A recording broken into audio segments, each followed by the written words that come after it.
Welcome back to the Pilgrim's Chronicles, gang, where not all who wander are lost, where we uncover the spiritual battle behind the headlines. Like the wanderers of old, we walk the narrow path, not lost, but searching for the truth in a world clouded by deception.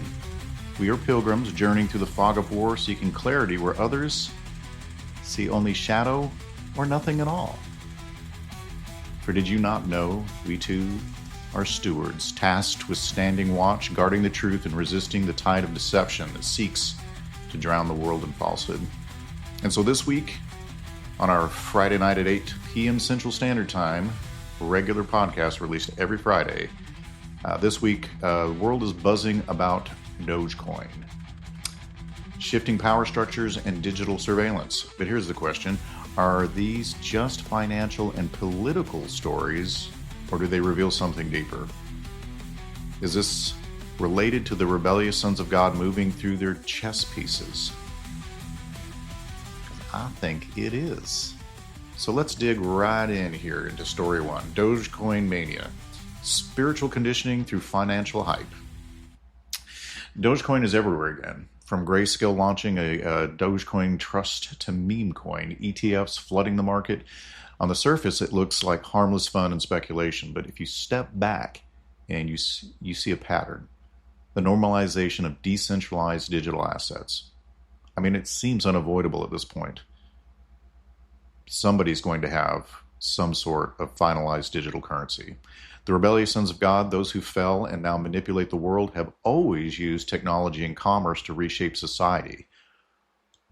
And in ancient times, it was trade routes and empire-controlled currencies. Today just happens to be digital. Whatever works for them at the time is basically the thing, right? So why does it matter? Because the world is being conditioned to trust systems outside traditional governance, systems that could be easily folded into a global controlling economy. Imagine a future where you can only buy or sell through digital wallets monitored by a central authority. Does that sound familiar? It should, because that's Revelation 13, 16 through 17, and it warns us of this path. And like I said, it almost seems inevitable at this point that something like that is going to happen. It already kind of exists. Many of us don't even pay for anything with cash anymore. We just pull out our debit or credit card and pay for it, and we never really see the transaction take place. It's all digital. So Dogecoin itself isn't really the enemy. It's just a tool. But the shift it represents from tangible to digital, from sovereign to controlled, is part of a larger strategy. You have the rebellious sons not just being spectators. I think they are literally guiding humanity towards the system they've been building since Genesis chapter 11, Tower of Babel. They just want us to get right back to some sort of centralized new world order and control. And that's where that heads to. Let's move on to story two, because we don't have a lot of time tonight. And I want to get through all of these stories and get you on your way into the weekend. So we won't spend a whole lot of time on these. Story two, Trump's executive order, a step towards 10-region consolidation. I think so. We have President Trump's new executive order tightening control over independent agencies like the SEC, the FTC, and the FCC. So at first glance, it's about streamlining bureaucracy. All of these things, if I wasn't aware of what was going on, I would be with my pom-poms and cheerleading and shouting it from the rooftops. And I do support ideas like this, and I think they're all great. My problem with all of these things is you have to keep a constant vigil on that watchtower, and as good stewards of this planet and this earth, as you know, pilgrims wandering through it, you gotta pay attention to make sure that you're not getting the narcissistic, I'm awesome, I'm your knight on a white horse rescuing you from all these things, only to find out that it's a trap. Like they give you all the good things up front. Like Lucifer is seen as a Prometheus figure giving wisdom to everybody in the garden. They present you with good things and signs and wonders to make you think they're awesome and white and great and fantastic, only to find out they're not.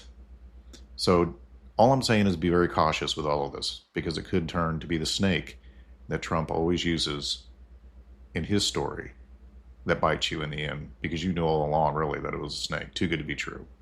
So,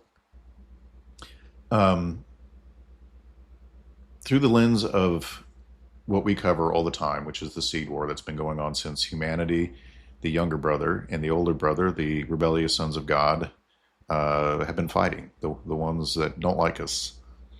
I think it's something else. I do believe it's consolidation of power. You can disagree, and that's fine. That's why we're human. We can look at things and think critically and decide for ourselves. In Daniel 7 and Revelation 17 speak of a final world system, 10 kings or regions under one authority. How do you get there? By gradually centralizing control. Independent regulators are obstacles to unified governance. Removing their autonomy smooths the path toward a global authority. And this isn't about partisan politics. It's about seeing the spiritual manipulation behind the headlines. These rebellious sons of God, the principalities and powers Paul warned us about, seek consolidation because it mirrors their ancient desire for dominion, their golden age. Why do you think this is constantly referred to as a golden age? You think that's just a coincidence? It isn't. I promise you. Nimrod's empire was the first attempt at global rule, one language, one culture, one tower. That same spirit moves today piece by piece. Building toward the final kingdom, the beast will rule. And you can just watch for more moves like this because they're coming. Like the Gulf of America. You're going to have a North American Union at some point. It's going to be one of the 10 regions. And they're just pushing hard for it. Greenland will probably be part of it. They're signs of the times. So with that said, let's move on to story 3. Digital ID and central bank currencies, digital currencies. Surveillance under the guise of convenience. They already do it. This is just going to be even more centralized. So we finally have this push for digital IDs and central bank digital currencies. It continues to accelerate. Several countries and organizations, including the WEF, are championing these systems as a future of finance and identity. But if you connect the dots, in Genesis, the rebellious sons of God sought control through centralized cities and structures. Today, it's digital, smart cities, blockchain IDs, and traceable currencies. Revelation 13:7 tells us the beast will have authority over every tribe, people, language, and nation. How does that kind of control happen without technology that tracks every transaction and interaction? It doesn't. Digital IDs promise convenience, access to services, travel, and even voting. But at what cost? Right? Just like the Patriot Act. They made it sound fantastic. But with the Patriot Act, all they got to do is tag you as a terrorist and you've lost all of your Bill of Rights. They can do whatever they want to you. So while it may seem like something awesome, it's just an in run. They never just come at you with the evil. It's always cloaked in some sort of white light or something that's good for you. It is never just obvious and in your face, usually. Maybe it will be open, like completely open one day in a way that, and even the evil that you see even today that's open or whatever, in my opinion, is still a deception. It's meant to be the good cop, bad cop game where they have all this evil and it's just so whatever, and then they bring the order out of chaos, right? They create all this chaos, all of them, because they all work together, the black and the white, the checkerboard. So they all create this chaos, and you think it's right versus left, Republican versus Democrat, bad guy versus good guy, your team versus their team, but the reality is they're all most likely part of an end game run by these beings behind the scenes that we're all finally getting exposed to some degree. And it's just a case where they abuse you, and then these same people come in to rescue you. That's what you've got going on. So once these systems are universal, dissent becomes difficult, if not impossible, just like the truck drivers in Canada. When did that get broken up? When they completely cut off their ability to be able to provide a living for themselves. They cut off their access to any sort of finance. That should have been your first clue as to where we were headed really quick. There's no way governments are passing up on that kind of control. Access to essentials could be restricted for those who don't comply with the world's new moral standards or your social credit score. They may not call it that now because it's out in the open. They'll call it something else, and they will do a slow narrative build up to it to make it sound like it's something just amazing. And so many of you listening even now will love it, and you'll probably fall for it. So remember, the fallen sons of God don't just operate in the spiritual realm. They move through systems, political, financial, and technology to shape the world in their image rather than God's, or to get you to shape it in yours. They don't care as long as it's not His. So what they build today is the infrastructure for tomorrow's beast system.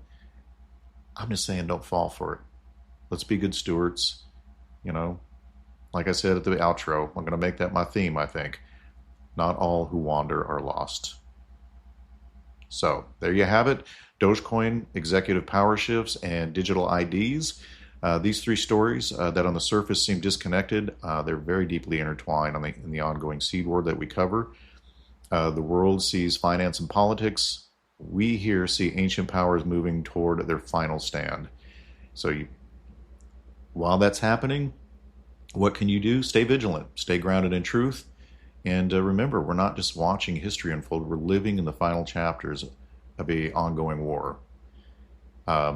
Your part, you can like, subscribe, and share to make this reach go out farther. If you want to support us financially, hit the help button on YouTube and buy us a cup of coffee. It just allows us to have time to make more content and to break even with ads. So with that, I'm going to sign off and wish you all a fantastic weekend. Remember, every night, top 3 stories of the week, every night, Friday at 8 p.m. Central Standard Time.